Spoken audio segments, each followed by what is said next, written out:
Dalam video kali ini, kita akan membahas apa aja peralatan yang kita butuhkan untuk home recording studio.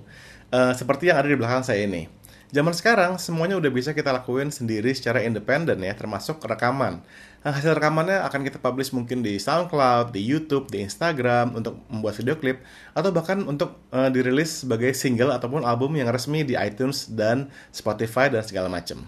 Oke, pertama-tama kamu perlu komputer. Nah, komputer ini bisa desktop, bisa juga laptop. Apalagi laptop sekarang juga udah kuat-kuat, jadi cukup banget untuk melakukan rekaman audio ataupun bikin musik menggunakan MIDI di komputer. Dan kamu akan butuh softwarenya. Nah, softwarenya biasanya kita sebut sebagai Digital Audio Workstation atau DAW ya. Nah, ini macam-macam, ada Logic Pro, ada Pro Tools, ada juga Cubase. Sebenarnya prinsipnya mereka semua sama aja. Yang berikutnya, kamu butuh yang namanya audio interface. Nah, ini adalah sebuah kotak yang akan menyambungkan semua perangkat audio kita ke komputer. Karena misalkan mikrofon kita itu kabelnya menggunakan XLR. Jadi nggak bisa langsung dicolok ke komputer. Begitu juga dengan speaker kita dan headphones kita yang menggunakan jack. Jadi dia kan nggak bisa langsung colok ke komputer ya, kita perlu audio interface. Ini nyambungnya ke komputer menggunakan USB, jadi praktis banget ya. Ini yang warna biru udah saya tandain, itu nyambungnya menggunakan kabel USB. Selanjutnya untuk merekam suara kamu perlu mikrofon. Nah, mikrofon ini sebaiknya yang mikrofon studio ya, jadi bukan mikrofon yang di panggung yang biasa. Ini mikrofon large diaphragm. Jadi menangkapnya lebih clear, lebih sensitif. Jadi memang ideal untuk rekaman di studio. Ini kita sambungin ke audio interface menggunakan kabel XLR. Nah, setelah ini tentu kita perlu memonitor hasil rekamannya ya. Kita menggunakan headphones. Headphones ini kita sambungin ke audio interface menggunakan kabel jack. Dan juga kita perlu monitor speaker. Kenapa kita perlu speaker yang seperti ini? Ini berbeda dari speaker biasa karena dia hasilnya lebih pure. Jadi apa yang kita dengar tuh benar-benar tidak ada boost bassnya atau enhancement apa-apa. Benar-benar flat. Jadi ideal banget untuk melakukan music production. Ini juga nyambunginnya bukan ke komputer, melainkan ke audio interface menggunakan kabel jack. Nah, ada kalanya kamu ingin melakukan aransemen atau kamu bikin musik menggunakan MIDI ya. Jadi di DAW kamu, di komputer kamu itu ada berbagai macam sound yang bisa kamu gunakan, misalnya sound piano atau sound orkestra. Itu bisa kita kontrol, bisa kita mainkan soundnya dan kita rekam menggunakan keyboard MIDI controller.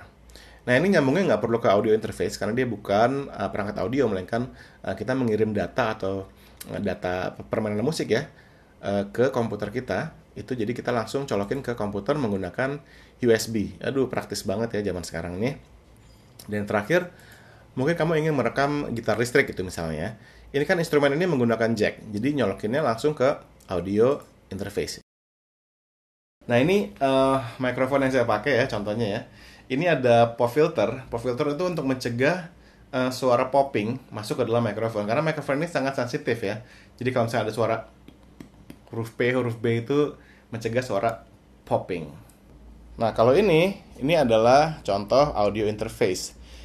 Dia memiliki dua channel, buat instrumen bisa, buat mikrofon juga bisa. Ini untuk ngatur volumenya, dan ini untuk headphones. Dan belakangnya juga seperti kamu lihat, ini untuk output ke speaker, dan ini untuk colokan ke USB ke komputer. Ya, ini contohnya. Mungkin kamu juga penasaran berapa sebetulnya budget yang perlu kita siapkan untuk membuat home recording studio.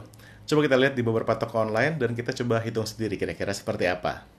Nah, sekarang coba kita lihat ke online. Misalnya kamu buka Google, lalu kamu search aja toko alat recording. Ya, ini udah banyak ya. Contohnya ada ini. Tapi kita akan coba lihat ke Melodia musik. Misalnya kita cari alat recording di sini, kita cari recording interface atau audio interface. Ini ada banyak pilihan.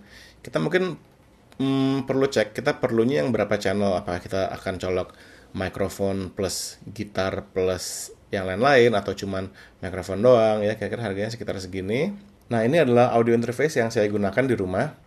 Ini ada buat headphones, ini buat instrumen juga bisa lewat sini. Selanjutnya, kita akan mencari misalnya alat recording yaitu studio monitor. Kita lihat ya, berapaan sih kira-kira harganya. Oke, ini dia beberapa studio monitor yang ada di Melodia.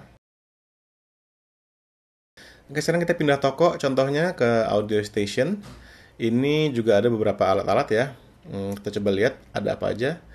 Ini ada audio interface, lalu ada controller, ada headphones. Ini juga contoh audio interface yang populer ya, Apogee Duet. Ya, ini adalah beberapa pilihan mikrofon untuk recording.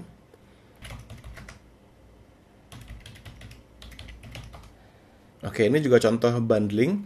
Jadi dalam satu paket kita mendapatkan mikrofon, headphones, juga audio interface, dan juga kabel. Dan juga akan sangat membantu kalau kita lihat-lihat misalnya review, misalnya kita mencari best microphone for home studio. Ini juga sangat membantu ya untuk kita membuat purchase decision atau keputusan untuk membeli mikrofon yang mana.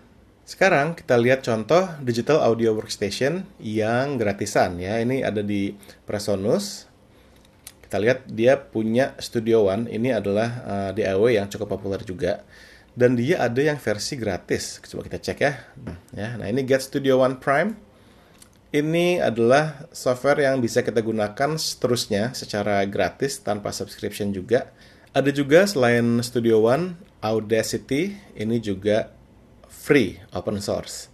Saya sendiri di rumah menggunakan Logic Pro X. Nah, ini seperti ini tampilannya.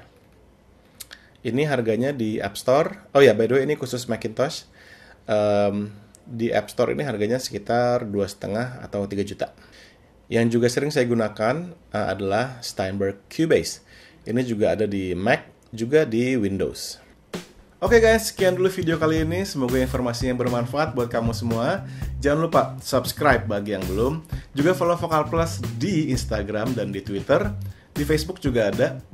Juga kalau kamu belum, sign up di vokalplus.com dan posting karya-karya kamu di sana. Terima kasih banyak sudah nonton. Jangan lupa lihat video-video kita yang lain juga. So, I'll see you again in the next video. Bye!